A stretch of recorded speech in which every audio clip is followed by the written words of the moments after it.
CP3, but I just wanna be on TV in the big leagues, but I just wanna play for my team, Celtic green, but I need a dollar. Tryna pop my collar, cause I need a dollar. Why black kids wanna make it to the NBA instead of going out for their MBA? True.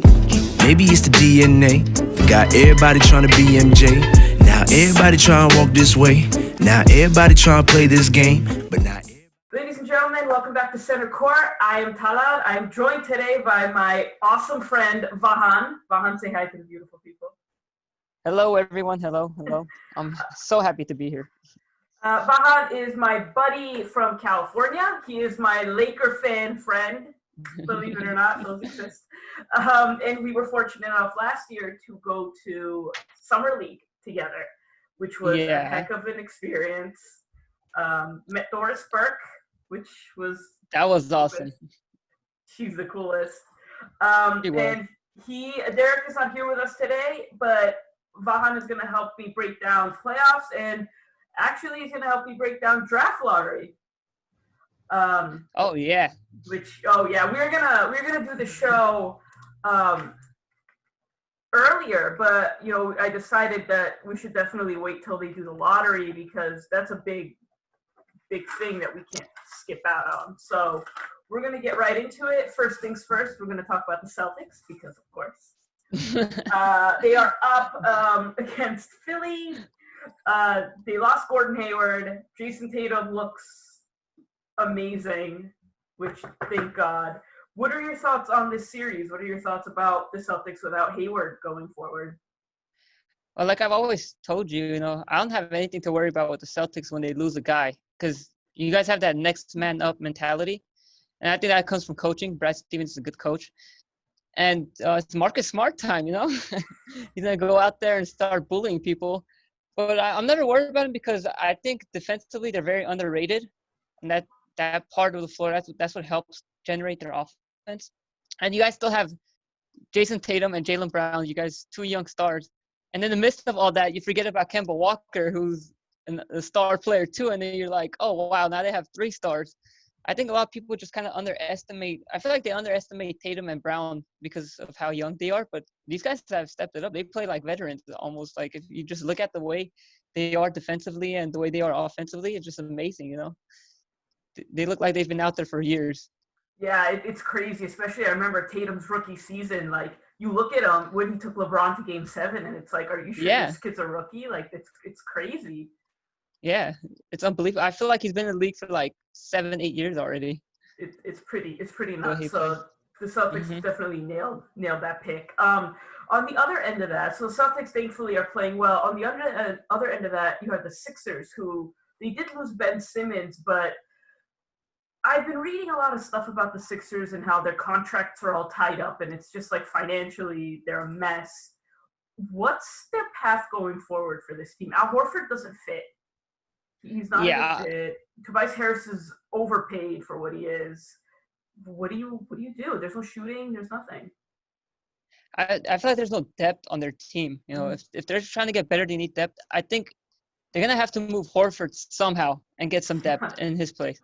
Obviously, he doesn't fit. And when they got Horford, I was like, oh wow, they have a legit starting five. But when you look at it on paper, but then I was like kind of like skeptical. I was like, how is he gonna fit with Embiid?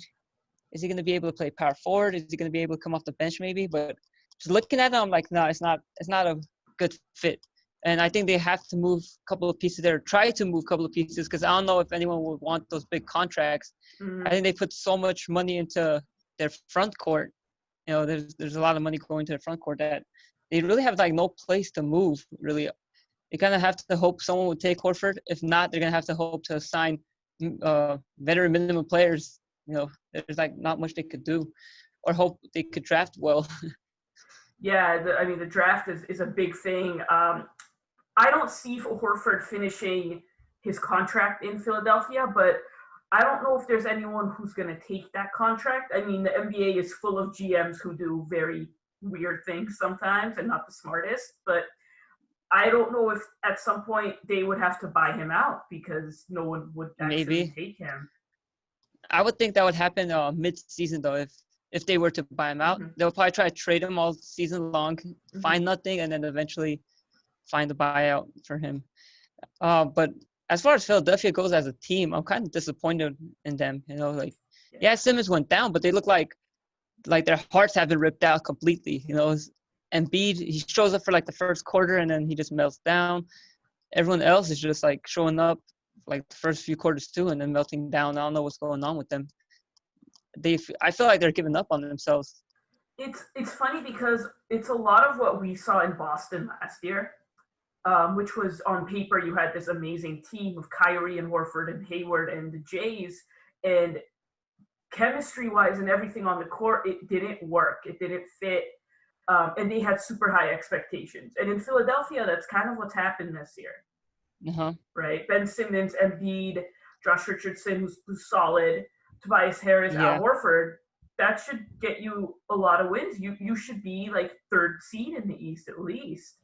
But it just hasn't worked out. And Embiid, from what I've heard, still doesn't really take his health as seriously. So him starting strong and then melting down later has a lot to do with, I think, his diet and a lot to do with the fact that he doesn't work out the way he should be to sustain like playoff intensity. Like LeBron. Like LeBron's a freak, right? But he puts the work in too. Like Embiid doesn't do that.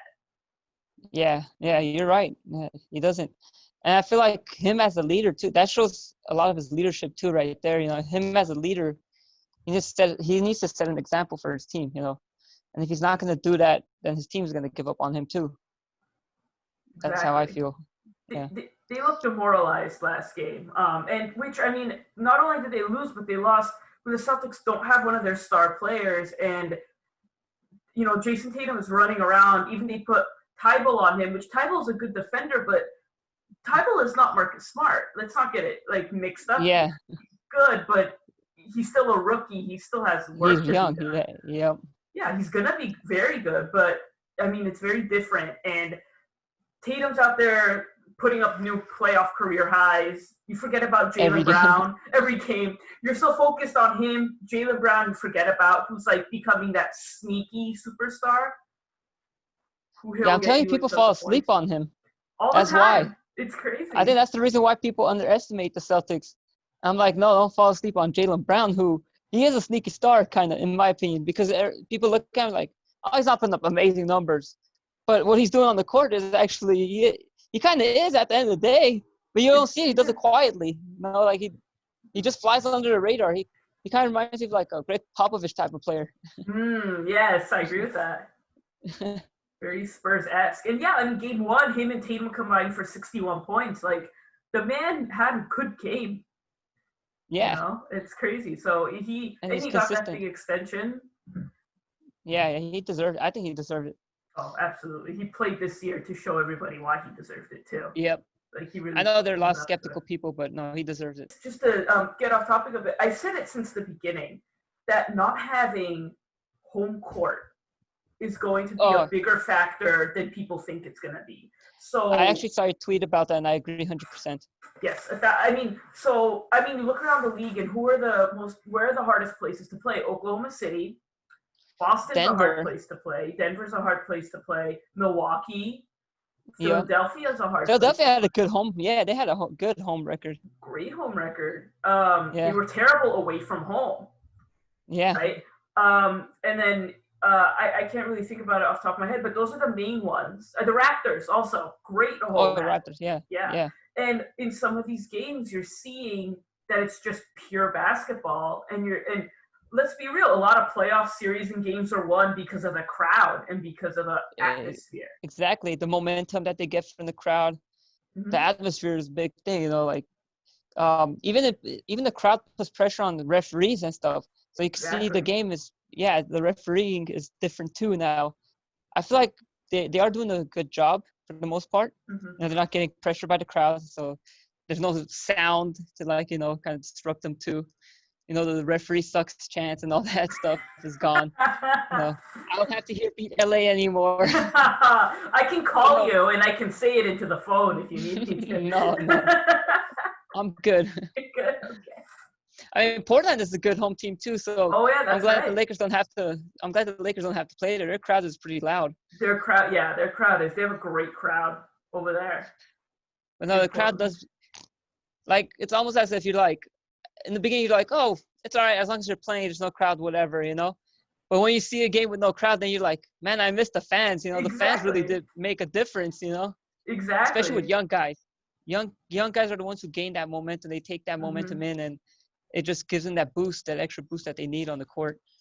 Big time. And I think that's why we've seen some of these series a little tighter than we thought they would be, or like upsets happen. Yeah, upsets happen, right? In game ones, there's always upsets. It's not surprising, but I mean, the Lakers dropped their first game. The Bucks dropped their first game. Those are big things, and the Bucks have been, up until yesterday, the Lakers and Bucks have both been a little unsteady in the bubble. Yeah. From what they've tried to find their rhythm again, and I think not having the backdrop of being at home has been a little difficult for both of those teams, especially Milwaukee. I think. Yeah, I feel like it is. Milwaukee, because they do have a lot of young pieces, in the fold. They have Connaughton, DiVincenzo. Even Middleton, I feel like maybe needs that crowd right now because the way he's shooting. Oh my God, the shooters have had it rough. Weirdly enough. Yeah. They've had it really rough. So it does have an effect not having the crowd there, giving that momentum and energy. I think Siakam talked about that. I believe it was in Game 2 for the Raptors. He said that it's a little different not having that home crowd behind us, giving us that energy, but we try to find energy within. So it's kind of hard to do that, especially when the other team has no pressure now because they're not playing on the road and they're coming in and they start making their shots, getting some confidence and stuff. And I feel like that's what it was with Portland. They had so much confidence coming in, And then, of course, with Orlando, since it's in Orlando, they have home court. No, just kidding. It's all Orlando's home court. Wherever they play in Florida, it's theirs. But no, it has an effect. And I think with Milwaukee and the Lakers, I feel like those two teams, they had so much going for them back then before the season got canceled. They had like that. They had the momentum with the Lakers. You saw they beat Milwaukee. They beat the Clippers. The Bucks had the best record. They clinched the playoff spot, fastest team to do that. They had something going for them. And I feel like this break kind of like took them a step back. And now they're trying to like figure it out again. And then with the Lakers, you kind of have a few new pieces in there, like Dion Waiters and J.R. Smith. No Avery Bradley. And for the Bucks, I can't say the same for them, but I feel like they just lost that momentum just with this break. They kind of have to find their rhythm back again. And I feel like they will. It's not that hard. Now that they're more focused, I feel like they will. Yeah, I definitely agree with that. It was a big momentum killer. It's just, I mean, you take a break for like 4 or 5 months. Yeah. It's like, where do you go? I mean, thankfully, we've seen for my end anyway, thankfully, we've seen the Celtics be able to pick that up pretty quickly. They struggled a bit, but then they kind of found it. So with the Bucks and Lakers, it might have just taken a little longer to find it. Yeah. That's all it really is. I mean, it takes failure to, find stuff like that. And with the Lakers and Bucks, I feel like after they lost the first game, that's what woke them up. They're like, okay, now we have to get serious. It's the playoffs. We're down now, 1-0. Everyone's talking about us. We need to wake up, get focused, go back to what was working for us back when the season was, going in March. So I feel like they got that now. They understand. They got the memo. Yeah, I think so too. It's gonna be very interesting to see what happens, because I do think that, and I mean, we can just run through these real quick. Bucks Orlando, I expect that to go 5. Right? I expect the Bucks to just take care of that. Raptors are gonna sweep, in my opinion. After today, I feel like 3-0. Well, not even after today. The Nets are playing with like 5 players. I know, like they've lost so many pieces. It's just like a given. The Miami-Indy series is interesting. I expected a little more out of Indiana. I get it. Oladipo wasn't playing for, I think, the first game, or he got hurt or something. I didn't watch. He got hurt, yeah. He got hurt, his eye. What do you think is actually going to happen in that series? Do you see that just being like a sweep? Do you see it actually extending? See, now if there was home court, because technically it's supposed to be Indiana's home court these first 2 games, and they would have gone into Miami and they would have probably lost there, and now said it could be a sweep. Heat are another good home team.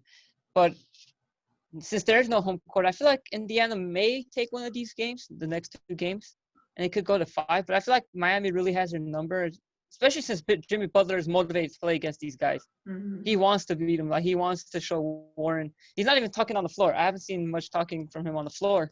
What I see is his game is doing all the talking, and his wins, are doing all the talking for him.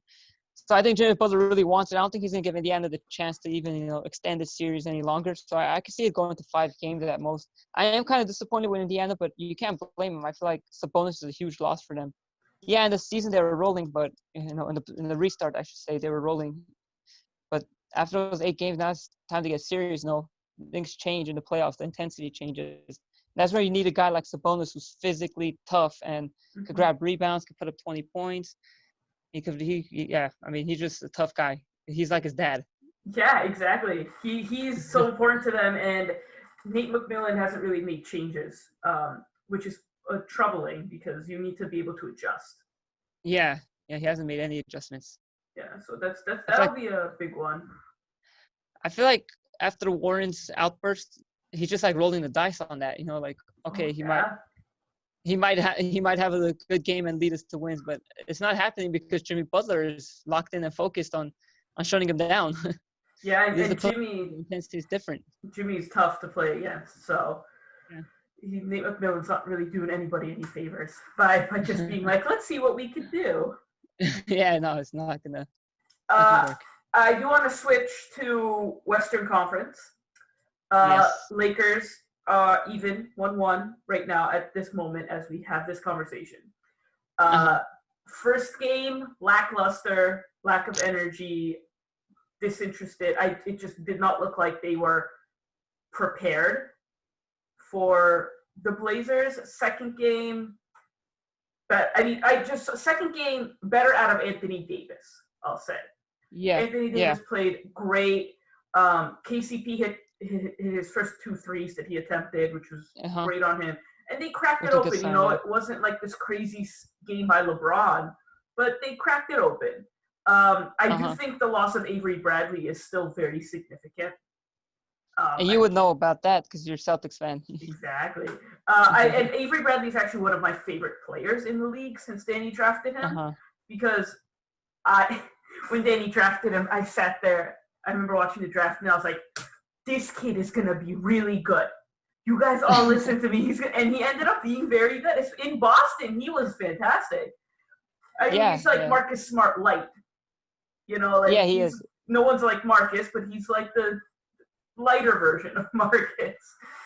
I would say he does have a better shot. When Marcus gets hot, he gets hot. But Bradley he's improved just so tremendously since he got drafted at 19. And he came in and joined when Paul Pierce and Kevin Garnett were still here. So he came in, when there were some big guns on the Celtics. So he had to learn pretty quickly. And missing him, I thought was going to be – Damian Lillard hasn't had the hottest, I think, 2 games. Like, I think he was hotter before. I think he's kind of settled a bit. He was. I think moving forward – the West is full of all-star guards, right? I think more so than the East, absolutely. The West is point guard. So it's going to be interesting to see if him not being there impacts that. I know you guys have defenders, but I'm just curious if that's something we're gonna see. One thing I don't know if you've noticed, but one thing I have noticed from the Lakers is I feel like they've told guys like KCP, Danny Green, and Alex Caruso, those 3 guys, because right now they're our best defenders, and that's all we have. They've told them to put on that ball pressure that Avery Bradley puts on. Yes. I've noticed Caruso and KCP picking up Lillard full court and just like applying all that pressure. I've noticed them face guarding him, not allowing him to get the ball. So I feel like those guys, it's up to those guys, but obviously no one could do it as good as Avery Bradley could because Avery Bradley is, he's on a different level than those guys when it comes to on-ball pressure. But I feel like the Lakers have enough defenders around the perimeter. Most importantly, I think they have good interior defense because a lot of those guards are driving guards. They drive and kick. And I feel like having the interior defense helps with that too because if they're going to drive it in, And you think about Lillard, then you think about guys like Harden and stuff like that. They love driving in. Harden loves going left. He loves taking to the hole. You have a guy like AD, JaVale McGee, even Dwight Howard in there, clogging up the paint and making them adjust their shots. So I think that's still that's still there. So even losing Avery Bradley, if the perimeter defenders don't do a good job like Avery Bradley would, I feel like the interior defenders will help out. And I feel like LeBron is going to take his defense. He's going to turn it up a notch, playoff LeBron.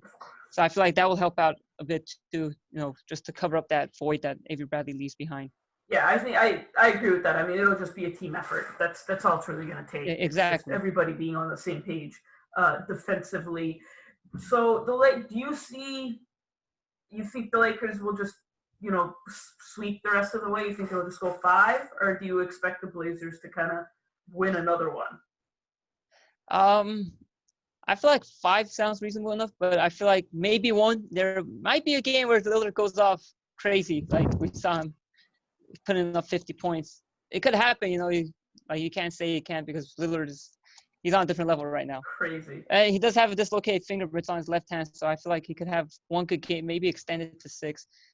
But I feel like if you watch the first 2 games, Lakers defense has actually still been there. Mm-hmm. They allowed 100 points that first game, and 88 points the second game. Yep. And that's against the Portland team who was actually red hot, one of the best offensive teams in the bubble. And for them to do that, that makes me happy, because I'm like, okay, if they could stop a team that's red hot from the field, all they have to do now is just get their offense together, and that's what they did last game. AD came together, the role players started hitting their shots. KCP started hitting some threes, and that's important, because if the role players are not hitting their open shots, they do get a lot of open looks because of AD and LeBron. And if they're not going to hit those, it's going to be more pressure on LeBron and AD. Mm-hmm. And that's where the paint becomes more clogged, because now people are just clogging in on them. But once you could hit those shots to spread the floor, it opens things up. And now you see LeBron having easier drives to the basket. You see AD, having more one-on-one matchups and taking advantage of that. So he doesn't see double teams as often. So it all depends to me on the shooters, if they're prepared and they come out hitting open shots. Like LeBron says, it's a make or miss league. Game 1, I feel like they missed everything. Game 2, they come in and they start making shots, and it opens things up. There you go. Yeah, we'll definitely see what happens if they can easily just carry that momentum into the rest of the series. Honestly, it just takes 1 game for a team to find this groove again. Yeah. So I want to say the most interesting matchup in the West right now that we have, other than, Denver, Utah's a good one, but right now I can tell you that Utah is up by 20 points over the Nuggets. Exactly 20 points. So I think it's fair to say that Utah may take this series, but again, you never know, because this is it would be 2-1 at this point, so it's still kind of like a toss-up. Yeah, it's not like it's a must-win for the Nuggets, but I think Utah is showing that they're the better team, honestly. Yeah. First 3 games.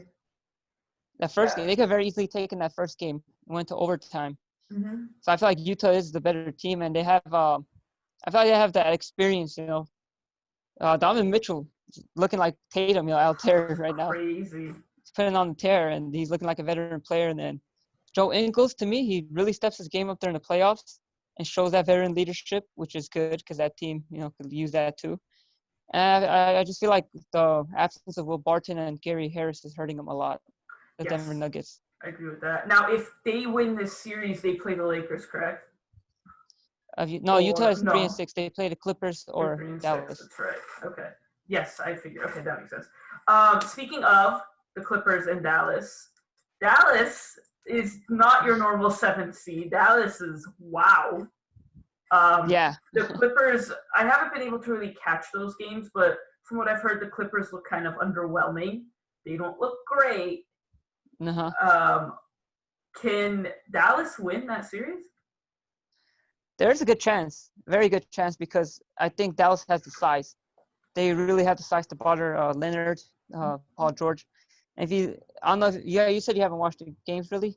I don't know if you've noticed that they put Maxi Kleber on Kawhi Leonard and Dorian Finney-Smith on Paul George, which is a very interesting matchup. But they're going with some size on them. And that's smart. Leonard is still getting his, but Paul George, he had an off game too. I don't know what more I can say about him, because to me he missed a lot of makeable shots, and Paul George, we saw what he did with the Thunder. A good game one, and then he kind of melted down. And I don't know if the same thing is going to happen this time. He has Leonard next to him, who could really uplift his game. But, what I saw in game two didn't look good. And if George continues with that same kind of shooting performance, then it's going to look bad for the Clippers because the Mavericks, they're a big team. They have size, and they use that to their advantage really well. Using Porzingis, the pick and pops. They use Marjanovic inside Boban. My God, Boban got some time.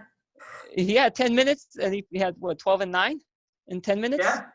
Yeah, definitely took advantage of his size inside. Harold looks a little out of shape right now since he's been out of the bubble, and he's trying to bring that energy, but it doesn't look like he's playing with that same energy as far as, physically, running up and down the court and being able to defend a guy like Boban.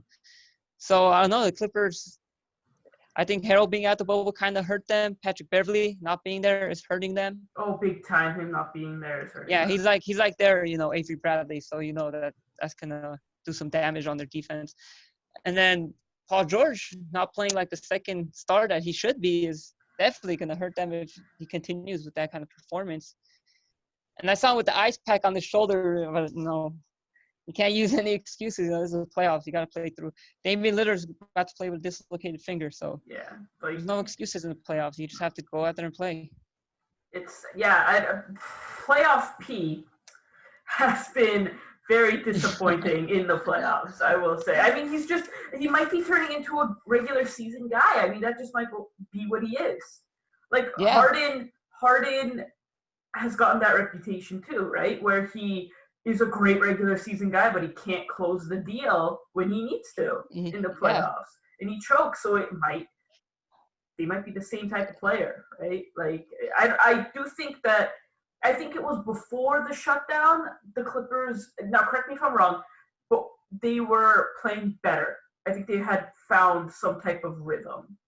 Yeah, they were, but they still had some little bit of inconsistencies because when you looked at the Bucks and Lakers, they're taking care of the teams that were below 500.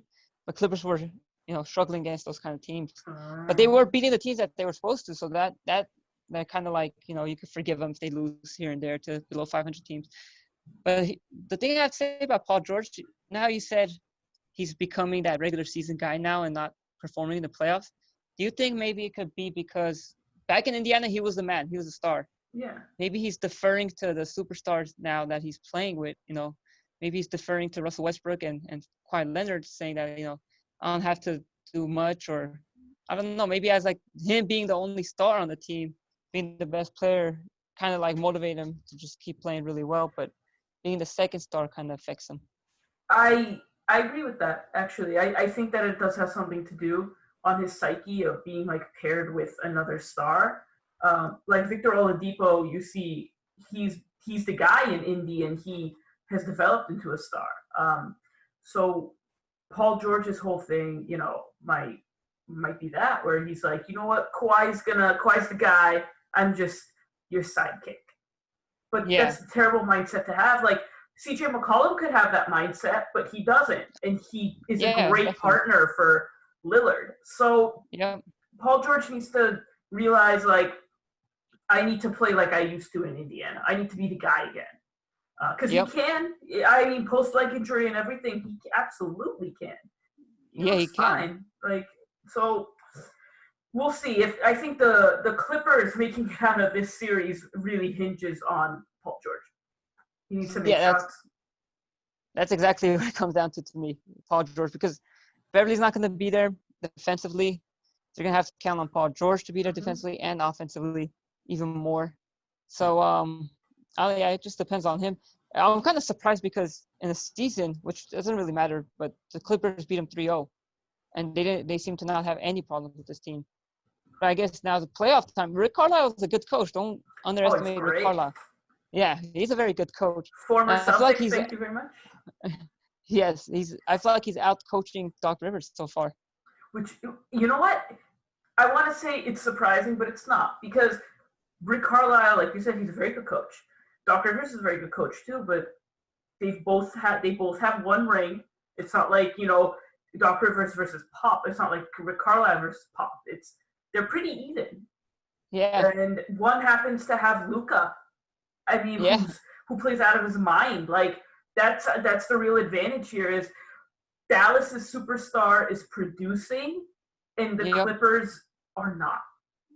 Yeah, that and role players too, actually, because Trey Burke and Seth Curry came in and they both really carried the team when Luka was in foul trouble. And it's kind of disappointing as a Clipper, who's supposed to be a good perimeter team, the perimeter defensive team. They allowed Trey Burke and Seth Curry to blow by him so many times, especially Trey Burke. He was getting to the cup a lot, and they don't have any shot blockers in there really to, make him adjust or make him pass it out. So he was just having free lanes to the basket. It's a problem, and Doc Rivers needs to figure it out and the players need to figure it out because you're a second seed and you might get kicked out in the first round. Yeah, we'll see what happens today. But we'll see what happens. Yeah, that's why they play, right? That's why you play the game. Yeah, because yes. I was just gonna say because Clippers they are that one type of team where they could have an offensive explosion, so you gotta watch out for that. Last one, I know we have Houston, OKC. I mean that could go 5. I can see OKC taking a game, but I think Houston might just be too much offensively. What have you been surprised from Houston? Because the defense has been surprising to me. Yes, I mean when they traded away Capella. Thank you. Yes. Capella. Everyone was like making fun of them, and they're like, "You play PJ Tucker at center. What are you doing?" Like there's small ball, and then there's like really small ball. But they I guess they know what they're doing. They're good defensively. They're hitting their shots, and Westbrook's not even playing right now. So they could be a dark horse of a team out there in the West. They are kind of looking scary because here's the thing about their defense: they're small. But these guys are quick. They cover a lot of ground, and they have quick hands. And if you think about small, okay, PJ Tucker's small, but he's strong. Robert Covington is small, but he has long arms. He's very quick with his movements. Covington. Yeah, good defender. So they've actually added really good defenders. I feel like part of the problem for Houston was, I'm sorry about the background noise right now. Oh, it's okay. Part of the problem with Houston was that when they lost Ariza, they lost a perimeter defender. I feel like they needed a couple of those guys, to help out. Because, Harden is not the best perimeter defender. He needs that help. He needs some sort of length out there to help him cover some ground. And I think Robert Covington's a great fit for them, alongside PJ Tucker as a defender. And then they have all the shooters they need. That's Mike D'Antoni type basketball. They have Jeff Green now. He's making threes. They have Ben McLemore, who's like having a come out party here in Houston. Daniel House, who's the guy that just came out of nowhere. I know, right? Is becoming a key player, and I'm like, wow, they really developed good shooters around Harden. They really didn't have to go out there and make big splashes aside from getting Westbrook, but they kind of signed guys that you didn't expect they would play good, and they're playing really well. Yeah, it's definitely going to be interesting to see what happens with them and whoever they face next, because they seem to be built for a deep run. You never know.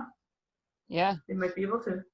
And OKC is a little disappointing because they're not really moving around. When you have a team that's small and they cover a lot of ground and they move around quick, you need to move the ball, you need to move players around, make cuts to the basket, and take advantage of the height that you have, inside. But they haven't done any of that, which has been kind of disappointing. Chris Paul hasn't done much either. So, yeah, they've been a little disappointing to me. Yeah, definitely, especially because they had such a good season. You would just expect better out of them. Before we do finals predictions, I want to touch on the draft lottery. Your voice went away for a second. Yep. 1 second. I can hear you for a second. There we go. Are we good? Yeah. Okay. Technology, guys. I do want to touch on the draft lottery quickly. We have the Minnesota Timberwolves #1 overall pick, and the New York Knicks. Number 8. Stop it. Sorry. Stop it. I'm sorry, Knicks fans. I'm sorry. Sorry. My condolences to you. I know, last year's heartbreak with not landing Zion. I mean, I'm sorry. But, wow. But the Golden State Warriors is what I want to really discuss. They have the number 2 pick. Yeah, Very interesting. Very, Yeah. very interesting for this team now. So they could either keep it, and I heard they like James Wiseman Jr. So they can either keep this pick or they can trade it. And I wouldn't be surprised if they traded it because they have their team full of veteran guys who are ready to win now, really. Or I actually wouldn't even be surprised if they kept it because that organization is all, you know in the back of their heads, Myers is thinking we need to build for after Steph is gone because Steph is like 32 now, 31, 32. Clay is in his 30s too. Like, so you have to think that way. But when you're looking at this and you're saying, all right, I'm going to trade this, who do you even trade this for? I have no idea. Yeah, I don't have any idea either, unless. No, never mind. Forget that. I was trying to say something, but forget it. I don't think they could really trade this pick. I think they should just keep it and play with it. Just go with it. If they're gonna get Wiseman, which is I think the perfect choice for them, they need a center. They can't really get a point guard. They don't need backcourt players. They have the Splash Brothers. So if they get a big man, and that will complement Draymond Green, really well. I think that will complement Steph Curry. They'll have a legit starting five: Curry, Thompson, Wiggins, Green, and Wiseman. That's a solid starting five. And with them being healthy, they could be championship contenders again. I don't doubt it. They just would need to obviously shore up their bench a little bit, get some depth. But that shouldn't be much of an issue now. Yeah, I agree. And all you really need, and listen, the good part is they can take their time developing someone like Wiseman, where you don't need him to come in and be your savior for the franchise. Like he can take his time to develop, be the best jump shooter you can be the best blocker, be the best defender, learn your rotations, learn the game. And all you need to do in the meantime is really, you're probably going to have to catch some lobs from Steph Curry. Exactly.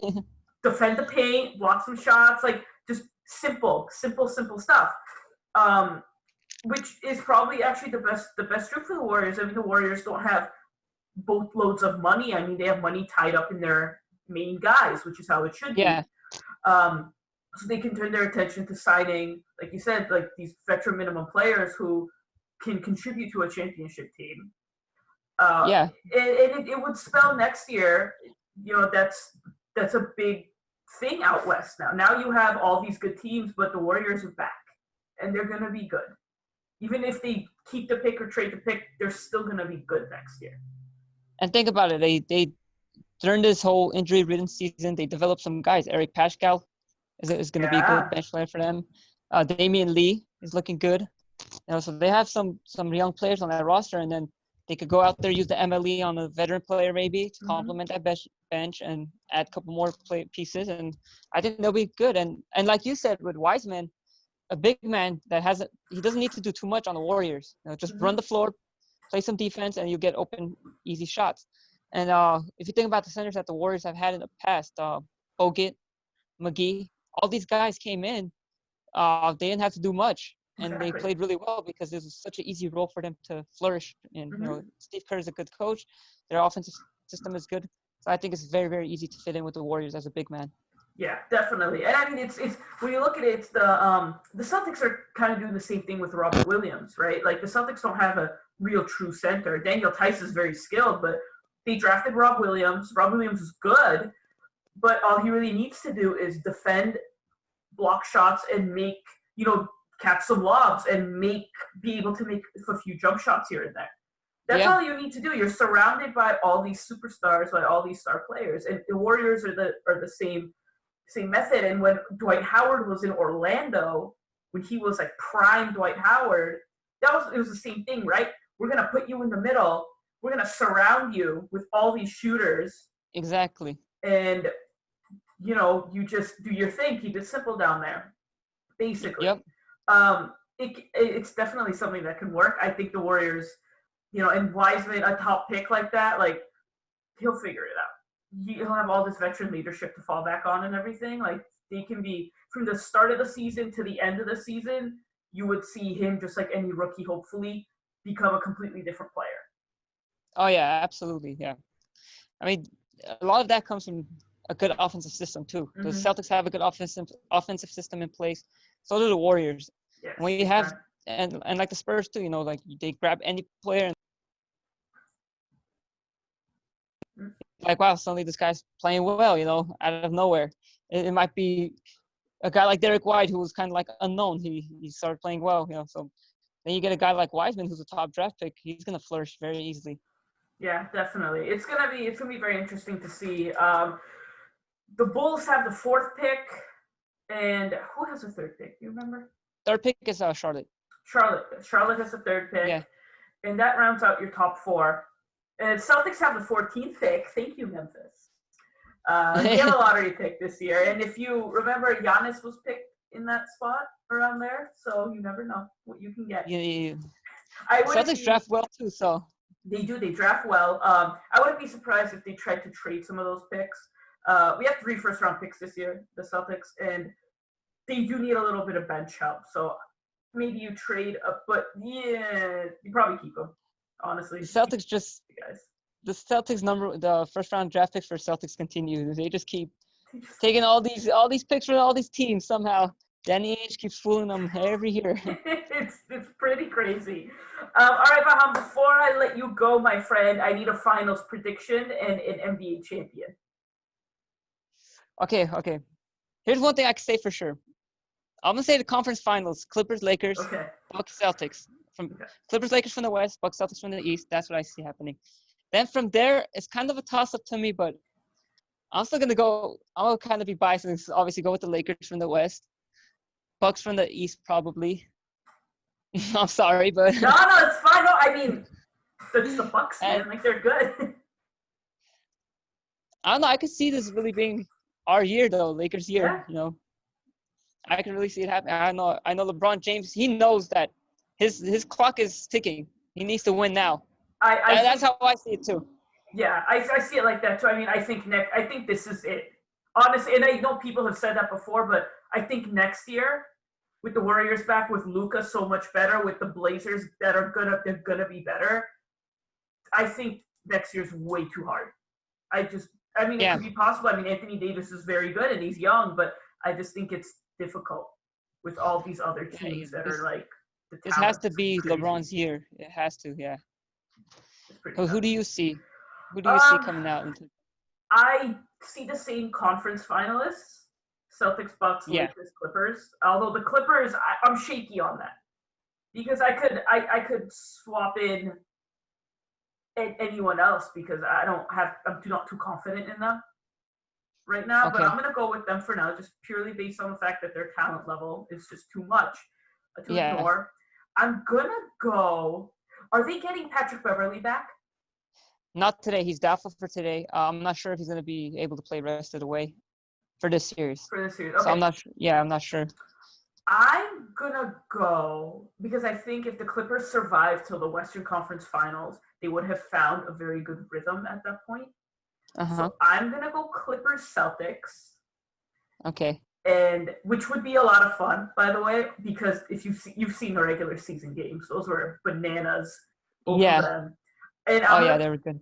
I'm gonna go Celtics because biased, but I love my guys and I love the way they're playing basketball. It's not just that they're like making shots and stuff. They're passing the ball. They're active on defense.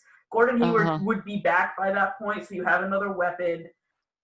And I mean, you can't really discount the impact of Marcus Smart if Jason Tatum and Jaylen Brown are playing this well. And Marcus Smart is out there defensively hounding people. And then your X Factor and Kemba, who he can go off any night. I just think it could be too much for some teams. If they're all clicking. They matched up pretty well against the Clippers. So, we'll see. We'll see how they do. But you're right. When they're all clicking, the Celtics are a very tough team. I mean, they even scared my Lakers. You guys blew us out that one home game. And then and then on our home floor, you guys gave us a hard time. We barely beat you guys. So they're a dangerous team. Yeah, definitely. It would be interesting. I mean, I'm thinking about this in the sense of like there is no home court, so there is no 22-year-old Jason Tatum being intimidated by anything. Exactly. So That's it's true. all just pure basketball. It's like when we go to summer league. It's just pure basketball. Yeah. So you take that into account, and it's like the age factor doesn't really matter anymore. Exactly. Them being 22, 23 years old doesn't matter because there's nothing there. There is no external pressure from the crowd being like, this is a finals game. Oh my God. Oh my God. There isn't that. It's just, here's a basketball game. Regular game, yeah. Yeah. So we'll see what happens. You said Lakers. I said Celtics. If they do meet in the finals, that would be fun. Sounds very biased, but yeah, that would actually. It does. But I mean, they're also some of the best teams, so Yeah. Little biased. But Vahan, it was so great to have you. Thank you so much for joining me. Oh yeah, it was great talking basketball again with you. Yes, definitely, and thank you everyone for watching. And we'll be back. We'll be back soon. Keep watching the NBA. Go Celtics. Go Lakers. There we go. I won't say it, but I'll let him say it. Thank you. Thank you. Ball like KD, I just wanna ball like Kobe. Look, mama, you can see me on the TV. Salute to you, the real MVP. Can't believe I made it to the big leagues. I used to push the rock just so I can eat. Now I move the rock, let my team eat. Watch me cook the rock, Chef Curry. Trying to bring the thunder like PG. Keep it 13, in fact, make 11 like Kyrie. Maybe make it 7, but keep it mellow, please. Cause ain't no need for animosity.